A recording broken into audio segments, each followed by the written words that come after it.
നമസ്കാരം, മലയാളി വാർത്തയിലേക്ക് സ്വാഗതം. സർ നമസ്കാരം. സർ, ഇനി ഇലക്ഷൻ സമയമാണ്, കുറച്ച് ദിവസങ്ങൾ മാത്രമേ ഉള്ളൂ. അപ്പോൾ ഒരുപാട് മണ്ഡലങ്ങളുണ്ട്, അതിൽ സ്റ്റാർ മണ്ഡലങ്ങൾ ഉണ്ട് വേറെ. അപ്പോൾ പാലക്കാട് മണ്ഡലം എപ്പോഴും ഒരു ജനശ്രദ്ധ, ഇപ്പോൾ ഇലക്ഷൻ സമയത്ത് അല്ലെങ്കിൽ കൂടിയും പലപ്പോഴും വാർത്തകളിൽ എപ്പോഴും ഇടം നേടുന്ന ഒരു മണ്ഡലമാണ് പാലക്കാട്. ഇത്തവണ ശോഭാ സുരേന്ദ്രൻ ഔദ്യോഗികമായിട്ട് പാർട്ടി സ്ഥാനാർത്ഥികളെ പ്രഖ്യാപിക്കുന്നതിന് മുൻപ് തന്നെ അവിടെ പ്രചാരണമൊക്കെ തന്നെ ആരംഭിച്ചു. ഇപ്പോൾ കോൺഗ്രസിൻ്റെ സ്ഥാനാർത്ഥിയായിട്ട് രമേശ് പിഷാരടി, അദ്ദേഹത്തെക്കുറിച്ച് പറയുകയാണെങ്കിൽ നമുക്ക് അറിയാം, അദ്ദേഹത്തിൻ്റെ സ്റ്റേജ് ഷോകളൊക്കെ തന്നെ എപ്പോഴും അദ്ദേഹത്തിൻ്റെ സംസാര രീതിയും ആളുകളെ കയ്യിലെടുക്കാൻ കഴിയുന്ന ഒരു മാജിക്ക് അദ്ദേഹത്തിന് എപ്പോഴും ഉണ്ട്. അദ്ദേഹത്തെ ഒരുപാട് ആരാധകർ, മലയാളികളടക്കം ഒരുപാട് ആളുകൾ സ്നേഹിക്കുന്നുണ്ട്. ഇനിയിപ്പോൾ ഒരു സ്ഥാനാർത്ഥിയായിട്ട് അങ്ങോട്ടേക്ക് ചെല്ലുമ്പോൾ ഇപ്പോൾ ഈ വേദികളിലും സിനിമകളിലൊക്കെ പല ഡയലോഗുകൾ കൊണ്ട് ആളുകളെ കയ്യിലെടുക്കുന്ന ഈ ഒരു മാജിക്ക്, അത് ജനങ്ങളിലേക്ക് ഇറങ്ങിച്ചെന്ന് ഒരു ജനപ്രതിനിധി എന്ന നിലയിൽ പ്രവർത്തിക്കുമ്പോൾ ആളുകളെ അല്ലെങ്കിൽ പാലക്കാട് ജനങ്ങളെ കയ്യിലെടുക്കാനായിട്ട് സാധിക്കുമോ എന്നുള്ളതാണ്.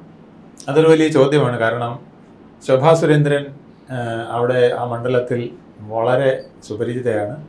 ഇതിനു മുമ്പ് മത്സരിച്ചപ്പോഴും അവർക്ക് മറ്റേത് സ്ഥാനാർത്ഥിയേക്കാൾ കൂടുതൽ വോട്ട് കിട്ടി വിജയസാധ്യതയ്ക്ക് അടുത്ത് വരെ എത്തുന്ന ഒരു രീതി അവരുടെ കയ്യിലുണ്ട്. ആ സ്ഥലത്തേക്കാണ് ഇപ്പോൾ ഒരു വെല്ലുവിളിയുമായിട്ട് രമേശ് പിഷാരടി വന്നിരിക്കുന്നത്. അത് തീർച്ചയായിട്ടും ഒരു ടഫ് ഫൈറ്റിനുള്ള സാധ്യത നൽകുകയാണ്. അതേസമയം CPM-ൻ്റെ സ്ഥാനാർത്ഥി ഇതുവരെ പ്രഖ്യാപിച്ചിട്ടില്ല. അപ്പോൾ CPM നോക്കുന്നത് ആരെ എന്നുള്ളത് പ്രധാനപ്പെട്ടതാണ്. 3 മുന്നണികൾ ഒന്നിച്ച് മത്സരിക്കുമ്പോഴുണ്ടാകുന്നതല്ല, 2 പേർ നേരിട്ട് കൊമ്പ് കോർക്കുമ്പോഴുള്ള അവസ്ഥ നമുക്കറിയാമല്ലോ. പക്ഷേ കുറച്ച് നാളുകളായിട്ട് CPM-ൻ്റെ സ്ഥാനാർത്ഥി വളരെ പിന്നിൽ പോകുന്നതായിട്ട് ആണ് കണ്ടിട്ടുള്ളത്. നമ്മൾ സെറിൻ്റെ അവസ്ഥ വരെ നമ്മൾ കണ്ടതാണ്. ഏതാണ്ട് മറ്റ് സ്ഥാനാർത്ഥികളെക്കാൾ 5000-6000 വോട്ടിൻ്റെ ഡിഫറൻസുകൾ പരസ്പരം വരുന്ന ഒരു സാഹചര്യമാണ് നമ്മൾ കണ്ടിട്ടുള്ളത്. കഴിഞ്ഞ തവണ BJPക്ക് വിജയമുണ്ടാകുമെന്ന് പറഞ്ഞിട്ട് പോലും ആ വിജയത്തിന് അടുത്തെങ്ങും എത്താൻ പോലും കഴിഞ്ഞില്ല എന്ന് മാത്രമാണ്. രാഹുൽ മാങ്കൂട്ടത്തിൽ 10000ങ്ങൾക്ക് ഉള്ള ഭൂരിപക്ഷത്തിനാണ് ജയിക്കാൻ കഴിഞ്ഞത്. അപ്പോൾ അത് കാണിക്കുന്നത് അത് ഇപ്പോൾ ഒരു BJP മണ്ഡലമെന്ന് പറയാൻ പറ്റില്ല എന്നുള്ളതാണ്. BJPക്ക് വളരെ വോട്ടുള്ള സ്ഥലമാണ്. 2ാം സ്ഥാനം ഷുവറായിട്ടും എത്താൻ കഴിയുന്നതാണ്. അപ്പോൾ അതിൽ നിന്ന് 1ാം സ്ഥാനത്തേക്ക് എത്തുന്നത് എങ്ങനെ എന്നുള്ളത് ഒരു ചോദ്യചിഹ്നമാണ്. അത് ശോഭാ സുരേന്ദ്രൻ പാലക്കാട് വന്നാൽ മറ്റുള്ള സ്ഥാനാർത്ഥികൾ പിടിക്കുന്നതിനേക്കാൾ ഒരു 10000 വോട്ട് കൂടുതൽ അവർ നേടും എന്നുള്ളതാണ് പൊതുവെയുള്ളൊരു വിലയിരുത്തൽ. അത് അവരങ്ങനെ കാണിക്കാറുമുണ്ട്. അവരുടെ പ്രകടനം എപ്പോഴും ആ രീതിയിലാണ് വരുന്നത്. മുൻ ഇലക്ഷനുകളൊക്കെ നോക്കിയാൽ ഒരു 10000-15000 വോട്ടിൻ്റെ മാർജിൻ എപ്പോഴും ശോഭാ സുരേന്ദ്രൻ വന്നാൽ കൂടുതൽ പിടിക്കുന്നതാണ്. അപ്പോൾ ആ ഒരു നേട്ടം ഇത്തവണ അവർക്ക് ഉണ്ടാക്കാൻ കഴിയുമോ എന്നുള്ളതാണ് നമ്മൾ നോക്കുന്നത്. അത് വരുമ്പോൾ രമേശ് പിഷാരടി 2 കാര്യങ്ങളിലാണ് പ്രധാനപ്പെട്ട രീതിയിൽ വരുന്നത്. ഒന്ന്, ഒരു സിനിമാ നടൻ, സ്റ്റേജ് ഷോയുടെ ആള്, ജനങ്ങളെ നേരത്തെ പറഞ്ഞ പോലെ സംസാരിച്ച് കയ്യിലെടുക്കാൻ കഴിയുന്ന ഒരാൾ എന്നുള്ള നിലയിൽ തീർച്ചയായിട്ടും ഒരു എഡ്ജ് ആ രീതിയിൽ ഇദ്ദേഹത്തിന് കിട്ടാം. എന്നാൽ രാഷ്ട്രീയമായ വോട്ടുകൾ ഏതാണ്ട് 2 പേരും കൈക്കലാക്കുകയും ചെയ്യും. അപ്പോൾ അത് കഴിഞ്ഞിട്ട് പോപ്പുലർ വോട്ടുകൾ എത്രത്തോളം ആർക്ക് കഴിയും എന്നുള്ളതാണ് പ്രധാനപ്പെട്ട പ്രശ്നം. ആ ഒരു അർത്ഥത്തിൽ അവിടെ ഒരു ശരിക്കും പറഞ്ഞാൽ ഒരു സ്ട്രെയിറ്റ് ഫൈറ്റിനുള്ള സാധ്യത കൂടുതലാണ്. CPM ഒരു പ്രധാന വെല്ലുവിളി നടത്തുന്ന ഒരു സ്ഥാനാർത്ഥിയെ കൂടെ നിർത്തിയില്ലെങ്കിൽ അവിടെ ത്രികോണ മത്സരമായിരിക്കില്ല. അവിടെ ഏതാണ്ട് ഒരു സ്ട്രെയിറ്റ് ഫൈറ്റിൻ്റെ രീതിയിലേക്ക് തന്നെ പോകും. വളരെ പിന്നിലായിട്ട് CPM-ൻ്റെ സ്ഥാനാർത്ഥി വരാം. എനിക്ക് തോന്നുന്നു CPM അതൊരു ചിലപ്പോൾ ഒരു പേയ്മെൻറ്റ് സീറ്റാക്കി വെച്ചേക്കാനും സാധ്യതയുണ്ടെന്ന് കേൾക്കുന്നു. അത്തരത്തിലുള്ള ഒരു ആളെ ആയിരിക്കും ചിലപ്പോൾ അവിടെ കാണാൻ പോകുന്നത് എന്ന് പ്രതീക്ഷിക്കുന്നുണ്ട്. കാരണം CPM-ന് അവിടെ വലിയ സ്കോപ്പില്ല. എല്ലാ തവണയും അവർ 3ാം സ്ഥാനത്തേക്കാണ് പലപ്പോഴും പോയിക്കൊണ്ടിരിക്കുന്നത്. ഈ തദ്ദേശ ഭരണ തെരഞ്ഞെടുപ്പ് ഒഴിച്ച് ബാക്കി എല്ലാ സന്ദർഭങ്ങളിലും നേരിട്ട് ഫൈറ്റ് വരുന്നിടത്ത് അവർ 3ാം സ്ഥാനത്തേക്ക് പോകുന്ന ഒരു കാഴ്ചയാണ് കുറച്ച് നാളായിട്ട് കാണുന്നത്. ഇതിലിപ്പോൾ രമേശ് പിഷാരടി ആദ്യമേ പറഞ്ഞിട്ടുണ്ട്, അദ്ദേഹത്തിന് നമുക്കറിയാം മമ്മൂട്ടിയൊക്കെ ആയിട്ട് എപ്പോഴും ഒപ്പം നടക്കുന്നതാണ്. പക്ഷേ അദ്ദേഹം പറഞ്ഞിട്ടുണ്ട്, ഞാൻ അങ്ങനെ പ്രത്യേകിച്ച് ഒരാളെ നിർബന്ധിച്ച് തൻ്റെ പ്രചാരണത്തിനായിട്ട് കൊണ്ടുവരില്ല എന്നുള്ളത് അദ്ദേഹം ആദ്യമേ പറഞ്ഞിട്ടുണ്ട്. പക്ഷേ ഈ പറഞ്ഞതുപോലെ കറക്റ്റ് ഒരു രാഷ്ട്രീയം പറഞ്ഞുകൊണ്ട് അദ്ദേഹത്തിന് അവിടുത്തെ ജനങ്ങൾക്കിടയിൽ പിടിച്ചു നിൽക്കാൻ പറ്റുമോ എന്നുള്ളതാണ്.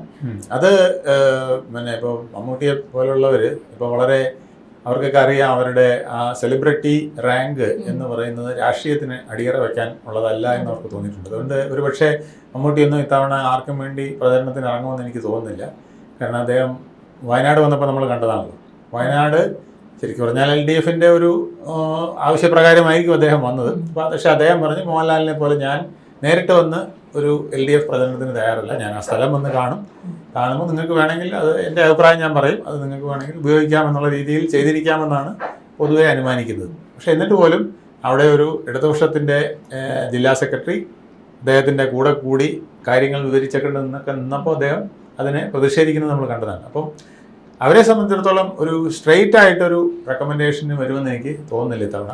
അപ്പോൾ പിഷാരടിക്ക് സ്വന്തം വ്യക്തിത്വം നിലനിർത്തി ഒരു മത്സരത്തിന് ഇറങ്ങേണ്ട സ്റ്റേജ് വരും. അപ്പോൾ രാഷ്ട്രീയമായ ഒരു ഫൈറ്റാണെങ്കിൽ അവിടെ ഒരു എഡ്ജ് ശോഭാ സുരേന്ദ്രന് ഉണ്ടാകും എന്ന് തന്നെയാണ് പൊതുവെ രാഷ്ട്രീയ വൃത്തങ്ങളിൽ വിലയിരുത്തുന്നത്.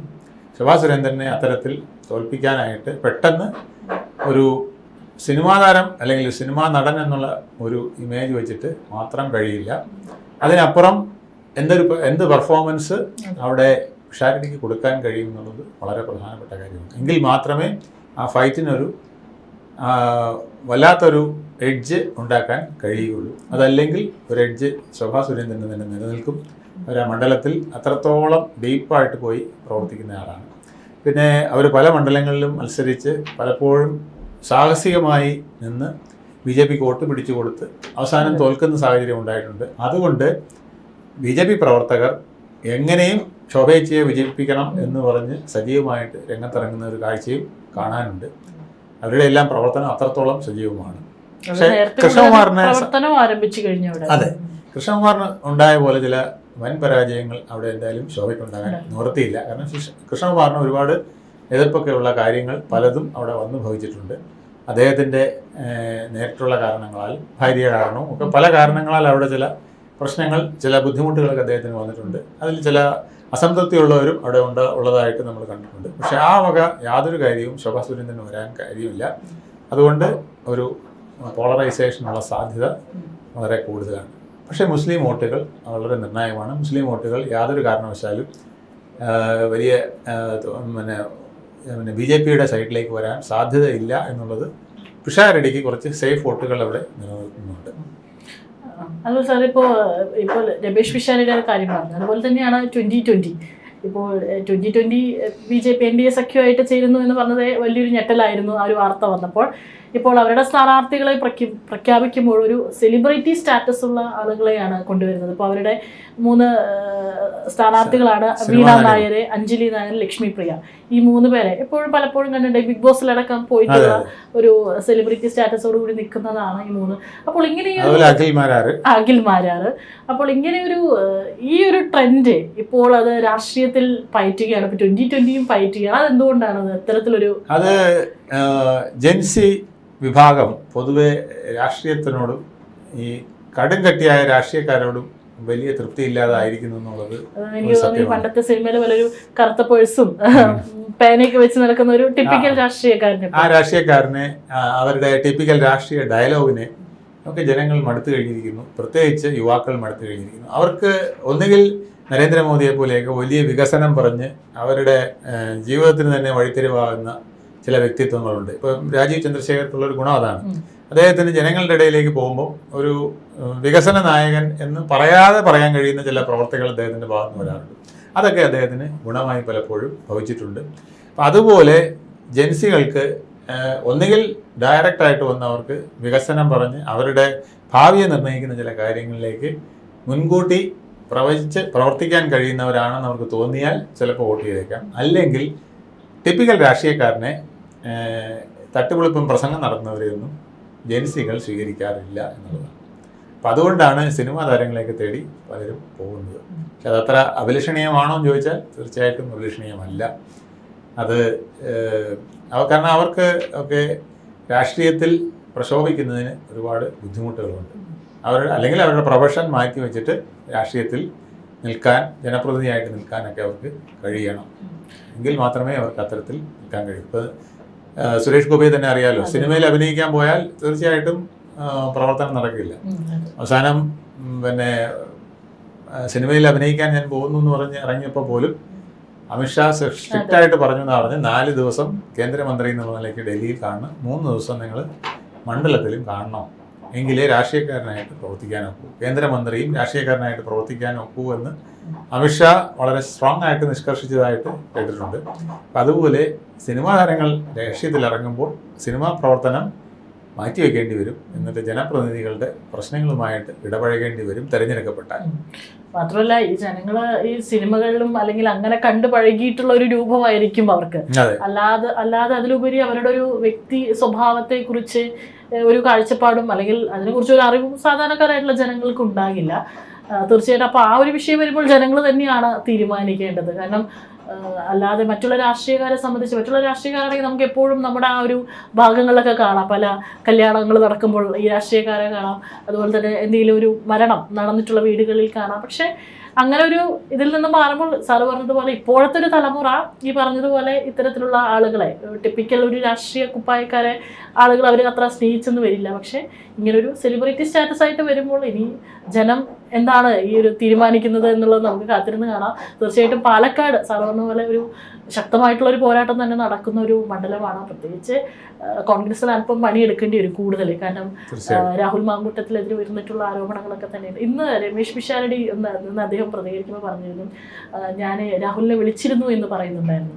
ഇപ്പോഴത്തെ MLA എന്ന നിലയിൽ സ്ഥാനാർത്ഥിയായപ്പോൾ താൻ വിളിച്ചിരുന്നു. രാഹുലും ഷാഫിയും ചെയ്തിട്ടുള്ള നല്ല കാര്യങ്ങൾ, മണ്ഡലത്തിൽ ചെയ്തിട്ടുള്ള നല്ല കാര്യങ്ങൾ അത് ഞാനും ജയിച്ചു കഴിഞ്ഞാൽ തീർച്ചയായിട്ടും ചെയ്യുമെന്ന് അദ്ദേഹം പറഞ്ഞത്. അതെനിക്ക് തോന്നുന്നു വളരെ ഒരു പോസിറ്റീവായിട്ട് തോന്നി. അല്ലാതെ തള്ളിപ്പറയുന്ന അത്തരത്തിലുള്ള ഒരു എടുത്തുചാട്ടമൊന്നും അദ്ദേഹം സംസാരിച്ചിട്ടില്ല എന്ന് തോന്നിയിട്ടുണ്ട്. ഉറപ്പായിട്ടും പാലക്കാട് ഇത്തവണ എന്തായാലും ഒരു ശക്തമായിട്ടുള്ള പോരാട്ടം നടക്കുന്ന മണ്ഡലമാണ്.